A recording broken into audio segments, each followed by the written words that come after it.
байцгаана уу эрхэм мөндөд үзэгчдээ. Эмэгтэйчүүдийн цаг эрүүл мэндийн төлөвлөгийн энэ удаагийн дугаар эхлэхэд бэлэн боллоо. Манай өнөөдрийн зочноор өргөн амарч газар төрөлсөн нарийн мэргэжлийн эмнэлгийн эрсдлээ жирэмсээ засгийн хэрэглэгч анагаах ухааны доктор Монгол Улсын зөвлөх цэргийн эмч клиникийн профессор Чулууны Мэдэг хүрэлцэн ирсэн байна. За танд бас манай урилгыг хүлээн авч энд хүрэлцэн ирсэнд маш их баярлалаа. Өнөөдөр Мэдэг эмчтэйгээ жирэмсэлд төрөлт төрсний дараах үеийн хүндрэл түүнээс хэрхэн урьдчилан сэргийлэх талаар ярилцахаар студид урьсан байгаа. Тэгэхээр Монгол улс бол хүн ам өсгөх маш олон төрлийн нийгмийн бодлогуудыг хэрэгжүүлж байгаа юм улс их орон. За сүүлийн жилүүдэд манад төрөлтийн түвшин ямар байгаа талаар таас мэдээлэл хүргээч. За ерөнхийдөө бол төрөлтийн тоол буурч байгаа. 2022 оны 1-р улирлын байдлаар 13800 их төрсөн нь өмнөх оны яг энэ үетэй харьцуулахад 3800 төрөлтөөр буурсан. Ерөнхийдөө бол төрөлтийн тоо 22.12 буурсан гэсэн үг. Тэгэхээр мэдээж магадгүй бас энэ сүүлийн үе жилүүдэд сүүлийн 3 жил манай Монгол улс цар тахал COVID-19-ийн халдвартай байсантай холбоотой байх гэж бодож. Ер нь COVID-19 үед жирэмсэл төрөлтийн байдал ямар байсан бэ? За цар тахал COVID-19-ийн халдварын үед бол ерөнхийдөө бол төрөлтийн тоол буурсан. 2020 оны улсын хэмжээнд нийт төрөлт өмнөх оныхаас 2.5% бол буурсан гэж үзэж байгаа. Цар тахалтай холбоотойгоор хүмүүсийн сэтгэл зүйд бас стресс, айдас байсантай холбоотойгоор жирэмс төрөлтийг зохицуулсан байх. Үүнтэй холбоотойгоор төрөлт буурсан байх гэж үзэж байна. Ерөнхийдөө ингээд жирэмсний хугацааг бид нар 3 ангилж байгаа те. Жирэмсний эрт, дунд сүүлийн 3 сар гэдэг. Тэгэхээр жирэмсний эрт хугацаа буюу эхний 12-7 хоногт зөнхлөн тохиолдог ямар хүндрэлүүд байна? Түүний шалтгаан ямар шалтгаанууд зөнхлөн тохиолж байна? Дээрээс нь яаж тэр шалтгааныг арилгах, ямар урьдчилан сэргийлэх ямар арга хэмжээнүүдийг манай жирэмсэн эмэгтэйчүүд ялангуяа жирэмслэгээр төлөвлөж байгаа эмэгтэйчүүд авах хэрэгтэй байдаг бай. Жирэмсний эрт хугацаанд бол ерөнхийдөө бол өсөлтөө жирэмсэн эрт хугацаанд ураг өсөлтгөө болох, ураг золбох, за тэг дутуу төрх хүндрэлүүд их тохиолддог. Ер нь золбох, өсөлтгөө жирэмсэн болох шалтгааны 80% нь өрөөсөл байдаг. Үлдсэн хувьд нь 20-30% бол хит ядрах, стресстэх, хит ачаалтаа ажиллах, за тэгээ хоромсон удамшдын цөөхөн хувийг бол эзэлнэ. Сая та хэллээ зөнхлөн тохиолдох хувьнууд өрөвсөл гэх. Тэгэхээр өрөвсөл мэдээж тодорхой шалтгаантай байгаа. Тэгэхээр ямар шалтгаантай өрөвслүүд ер нь манай эмэгтэйчүүдийн нүүн түгээмэл ялангуяа энэ жирэмслэлтийн нөлөөлөд байдаг ямар өрөвсөлт эмэггүүд байдаг вэ? За ер нь яг тодорхой бэлгийн замын халдвар бол тодорхой хувийг бол эзэлнэ. Энэс ихэнх хувийг бол ер нь вирусын халдварууд торчин вирус гэж үздэг. Торчин хэдэн вирусүүд гэдэг байхгүй юу? Тэдгээрүүд бол айгүй их илүү их зонхлон тохиолдож байна. Яг энэ цитомегаловирус, herpes, rubella гэх энэ вирусуудын улмаас ураг өсөлтгөө болох, ургийн гажиг үүсэх, зулбах энэ эрсдлүүд бол өндөр тохиолдож байгаа. Тэгэхээр ерөнхийдөө өсөлтгөө жирэмс нөлөөлөд байгаа энэ вирусүүдээс манай эмэгтэйчүүд урьдчилан сэргийлэх зорилгоор ямар арга хэмжээ авах ёстой вэ?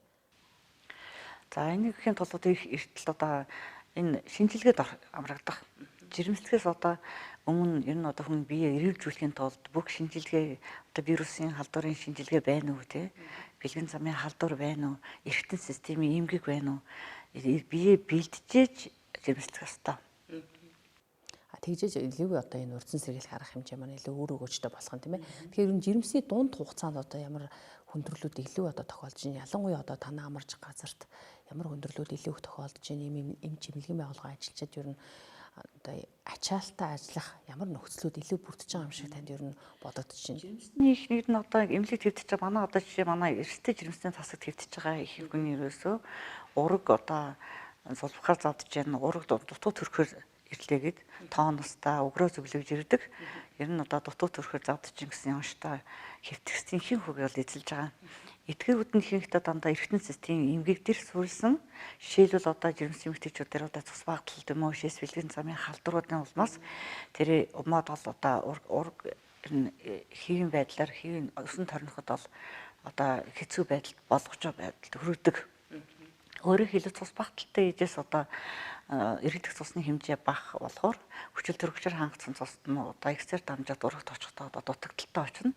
Тэг архаг хүчил төрөгчийн дутагдaltaй байнгын өмнө базалтын байдалтай байдаг учраас хүүхд бол их юм дотроо нэгс бүтэлттэй гэсэн үг шүү дээ. Бүтэлтийн хүчил төрөгчийн дутагдaltaй байна гэсэн үг. Ер нь тийм эмгэггүй зохилон тохиолдож байна тийм. Эмгэгүүдээр л тийм оншоор илүү их хувьд бол хэвтэж шүү. Жирэмсний хожим хугацаанд одоо яг ямар хүндрэлүүд илүү тохиолддог вэ?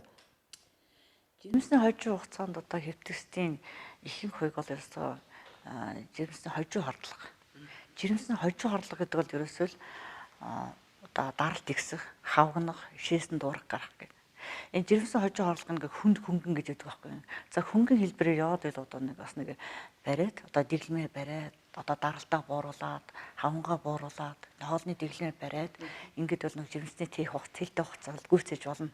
За тэгээд төрөлтийг нь одоо шийдэн шүү дээ хугацаа гүйцэтсэн юм чи. Тэгэхээр мэдээж эмчийн онцгой онцгой хяналтанд дэжээж хэрвээ жирэмсний хожим хорлогын хүнд хэлбэр болох юм бол тэрийг одоо ээж амь насны заалтаар төрөлтийг шийднэ.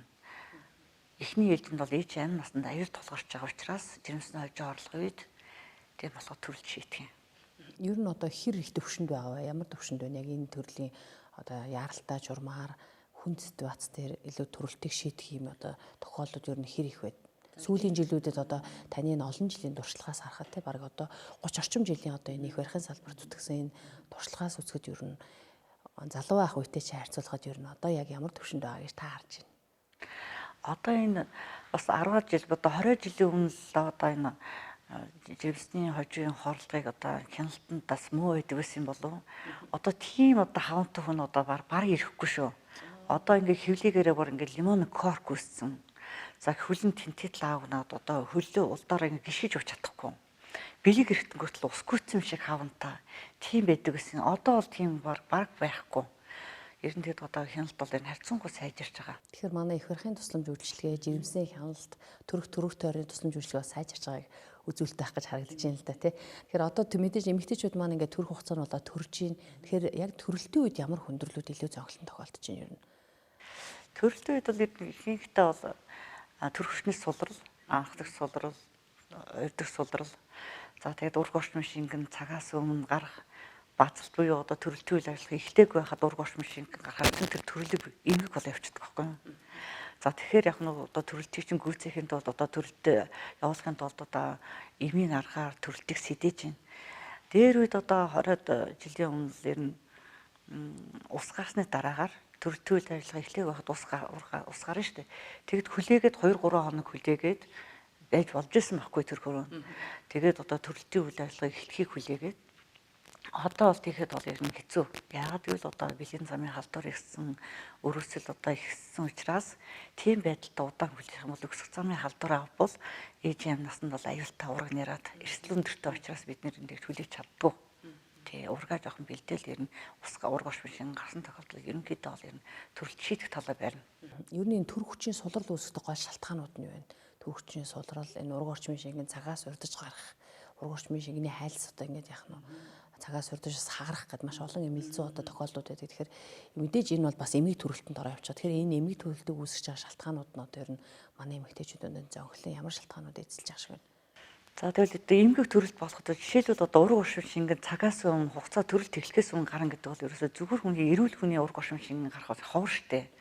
За өрөөсөлтэй байж ээж тэгжээж л ураг оршин шингэн гарна гэсэн үг. Тэ ер нь. Тэгэхээр одоо бүсгүүчүүд маань бас жирэмслэхээс өмнө энэ багаарц хэрэгтний өрсөлд өвчин, өтрээний өрсөл, умаа хүзөө, өндөвч гурсоол, умаа салтын өрсөлдийг эрт хугацаанд нь онцлуулад тэгээ тохирсон эмчилгээг мэрэгжлийн эмчээс зөвлөгөө авах гэдэг юм бол маш чухал байна л да тий. Тэгэхээр бас нэг танаас нэг сонирхолтой асуулт асуумаар байна. Ялангуяа манай эмэгтэйчүүд одоо нөгөө төрөх үед хярцан урагдахгүй байхын тулд янз бүрийн дасгалт явдаг.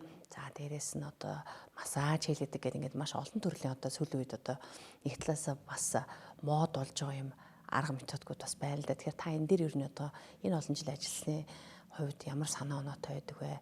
Яг одоо энэ массаж энэ төр ер нь эмэгтэйчүүд маань сайн нөлөө үзүүлдэг үү? Ялангуяа энэ хязан одоо хязангийн булчин суллах массаж урагдахгүй гэл ингээл одоо олон төрлийн сурталчилгаанууд мэрэгжлийн байгууллагууд ч явуулж байна. Мэрэгжлийн бус газрууд ч гэсэн энэ талаар одоо олон төрлийн одоо тусламж үйлчилгээ үзүүлэх гээд хүмүүс ингээд урайлан дууддаг. Тэгэхээр энэ дээр танд одоо ямар санаа оноо байдаг? За ер нь одоо анхан төрж байгаа тулгуур төрөгчхийн төрөх зам одоо урагдах магадлал маш өндөр байдаг. За давтан төрөгчнөр бол энэ одоо ховор тохиолдно.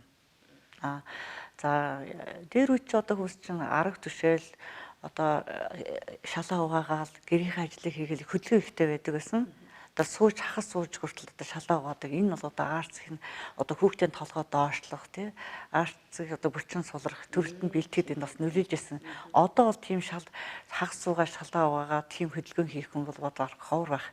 Тэгээд энэ одоо янз бүрийн энэ жирэмсэн үеийн одоо дасгалуу тий одоо йогийн дасгал байна, жирэмсэн үеийн бас одоо өтрээний хязан одоо зөөлөх төрөлд нь бэлтгэх тийм дасгалууд эдгээр бол нөлөөтэй гэж үзэж байгаа юм.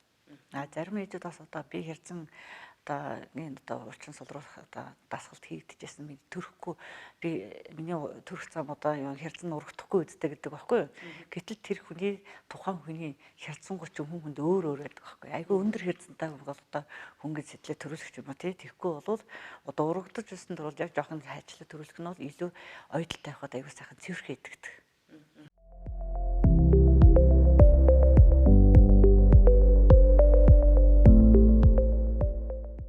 Тэгэхээр бас одоо манай эмэгтэйчүүдийн бас гол их санаа зовдөг юм чинь төрөх үедээ хэрцэн урагдах гэх тий.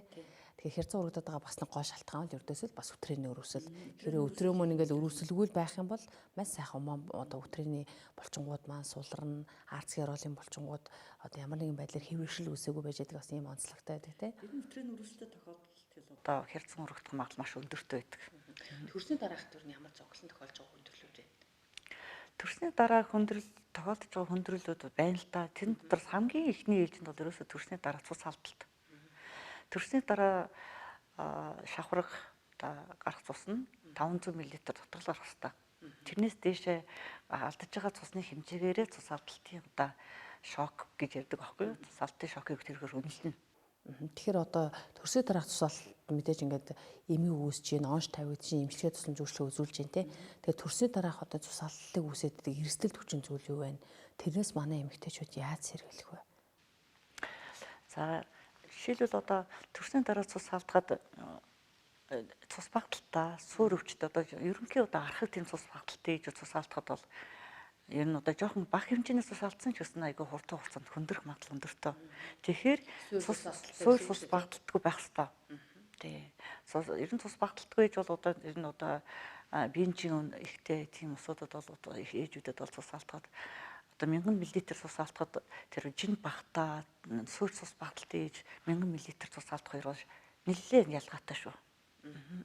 За цус багталтай ээжүүд бас одоо цус алддаг байна. Өшөө ямар одоо ээжүүд бас цус алддаг вэ? Артерийн даралт өндөртөө, жирэмсэн хожийн хордлоготой. Жирэмсэн хожийн хордлого бол ерөөсөө төрсний дараа цус алдах гол хүндрэлийг эрсдлийг хүлээж идэг. Тэгэхээр одоо манай ээжүүд маань ялангуяа одоо би ингээд хожим орлогоор хүндрэх гээд байна. Та бас түрүүн хэллээ те артерийн даралт гэсдэг хавгандаг. За дээрээс нь шээсээр уурга алддаг гэд. Тэгэхээр бид нар бас магадгүй одоо эрүүл мэндийн байгууллагууд, эрүүл мэндийн боловсрол олох чурмаар бүх шатны одоо нөгөө нэг тусал юу үзүүлдэг одоо үйлчлэг явуулдаг байгууллагуудаас энэ төрлийн мэдээллийг одоо манай мэрэгжлэлээр аюултай ерөнхий шинж тэмдэг гэдэг зүйлүүдийг бас илүү дэлгэрүүлж хүмүүст бас хүргэх юм бол одоо магадгүй хамт ажиллаж байгаа хүнээ те одоо ингээд онцлох бас юм боломж бүрдэх байх гэж бодож байгаа юм л да тий. Та энэ дээр ямар бодолтой байдг вэ? Энэ талаар бол нэлээд боддог. Ерөөсөө энийг бол ингээд ард иргэдэд сайн хэлж ойлгуулж юм билээ. Ер нь одоо тухайн хүн жирэмслээ гэж бодоход тэр жирэмсэн эмэгтэй өөрөө тэр эрүүл мэндийн боловсролтой байхаас гадна одоо нийт ард иргэдэг бол ер нь эрүүл мэндийн боловсролыг аягүй сайн дээшлүүлэхгүй бол ер нь их эрсдэлтэй болоод байгаа. Өвчнөө өндрүүлж байна. Одоо жишээлбэл одоо тухайн жирэмсэн эмэгтэй янз бүрийн одоо жирэмсэн үеийн одоо аюултай шинжийг мэдснээр одоо энэ хөндрөлөөс эрт хөндрөлийг эрт онцлож эрт сэргийлж чадах байхгүй юу? Эдэрж байгаа шинж тэмдгээ мэдчихэж. Тий, эдэрж байгаа. Одоо жирэмсэн үед одоо илэрч болох тийм аюултай шинжүүдийг мэддэг байх хэвээр. Тэр шинжийг одоо тухайн жирэмсэн эмэгтэй мэдхээс гадна одоо тойрон хүрээлж байгаа усууд нь ажлын газрынхан, гэр бүлийнхэн, найз нөхд нь бүгд мэддэг байх хэвээр. Тэгэхээр тэгжиж одоо эрт оншилж эрт сэргийлж чадах байхгүй. Магадгүй нөгөө жирэмсэн эмэгтэй өөрөө мэдэрхгүй байхад эргэн тойронд ажиллаж байгаа хамт ажиллаж байгаа нь үгүй нүд чи одоо юу хатсан хийцэн байх шүү. Үгүй хавганчаа юу. Яагаад толгоо өвдөж гинөө гэл ингээд хэлэхдээ даралт нь ихсэж байгаа юм биш байгаа даа ч гэдэг юм. Эмэргүй байдлаараас биеийг халамжлах, биеиндээ одоо анхаарал халамж тавих гэдэг бол маш чухал асуудлуудын нэг байгаад байгаа тийм ээ. Тэгэхээр түрүүн таваас ярьж ирсэн төрсний дараах үед одоо цус алддаг гэж суурь цус алдтаас гадна бас тарган эмэгтэйчүүд бас цус алдах эрсдэлтэй байдаг гэх. Тэгэхээр Тэгэхээр том хүүхд төрүүлсэн тарган эмэгтэйчүүдэд нэлээд одоо яг хуу бас төрсөн дараах тусаалтын өндөрлүүд нэлээд төгөөмөл байгаа гэдэг. Тэгэхээр одоо эмэгтэйчүүд маань бас ямар зөвлөгөө өгөх вэ? Хүүхдээ яаж томруулахгүй байх вэ? Одоо энэ хүүхдийн жин дээр ер нь танд одоо ямар санаа бодол төрж байна? Одоо ер нь манай Монгол хүүхдүүд ялангуяа дөнгөж төрж байгаа нэрээ хүүхдүүд маань дундаж жин хэд байна? Хэр их одоо жингийн илүүдэлтэй байна те? Энээс ээжүүд маань яаж сэргийлэх талаар та бас манай үзэгчид зөвлөгөө өгөөч. За. Ерөөсө том жинтэй хүүхэд төрөх илүү тех гэдэг бол ерөөсөө айгүй хэрсэлт дагуулж байгаа. Одоо хүндрэлийн гол учир тэнд л байна. Одоо ер нь 10 жилийн өмнө ургийн дундаж жины 3 кг 400 байсан болвол одоо бол 3 кг 7 800 4 кг орчим хүүхдэр нь ерөнхийдөө дандаа төрж байна. Энэ бол одоо хоолтой холбоотой бас хөдөлгөөн багтай холбоотойгоор хүүхдийн жингээ томруулж байгаа. Хүүхдийн чин одоо томруулж ин гэдэг чинь ерөөсөө тэгэл эрсдэлтэй байхгүй юу? Хүүхдийн толгой аарцагтаа ээж хаарцагтаа зогцохгүй байсантай холбоотойгоор л одоо тэгэл том жинтэй хүүхд чинь доошоо төрөх замаар явахтаа хэцүү. Тэгэл болохгүй ургийн бүтэл дүүснэ, төрөх замын саатал дүүснэнтэй холбоотойгоор кесар хагалгааны тоо нэмэгдэж байгаа.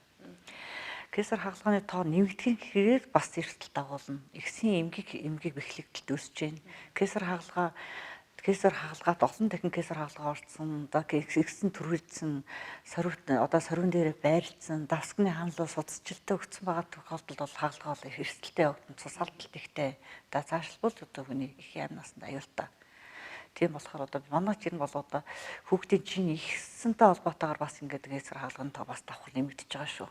Ер нь бол тийм болохоор болж игэл одоо хүүхдийн чинь гэр нь барих хэрэгтэй.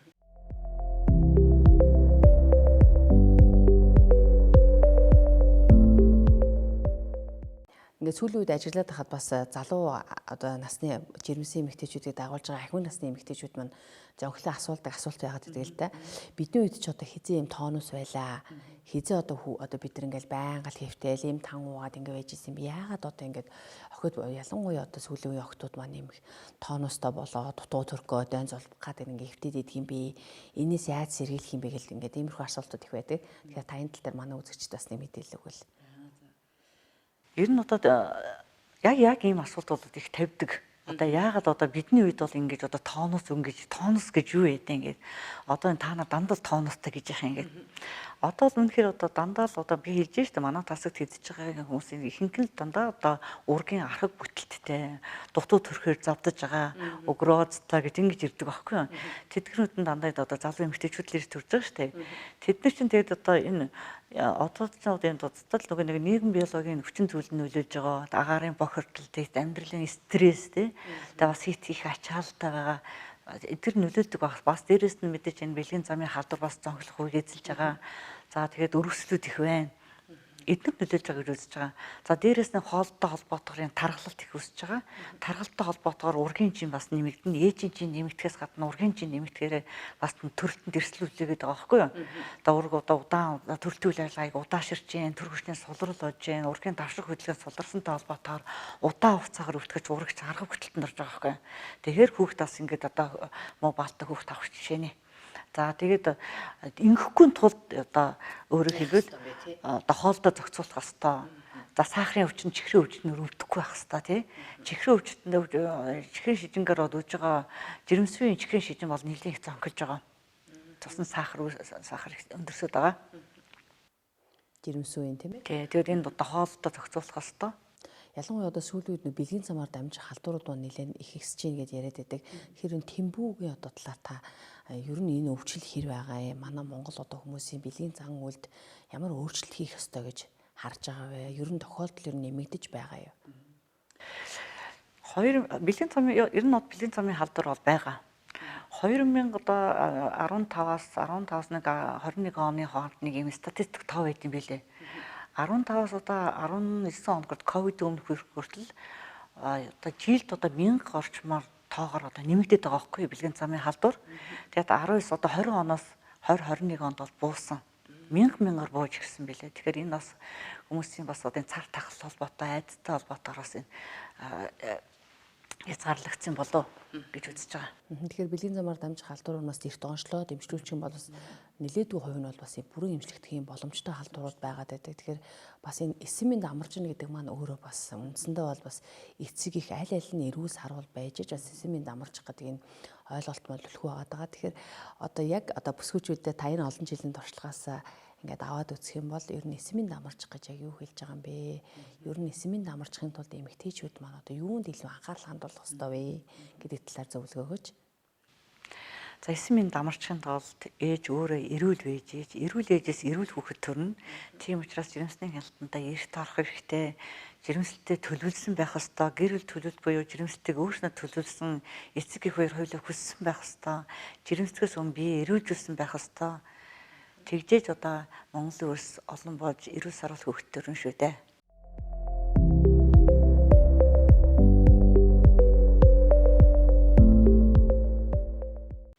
За баярлалаа мэдэг эмчтэй. Тэгээ бидний урилгыг хүлээн авч хүрэлцэн ирсэнд мэдэг эмчтэй маш их баярлалаа.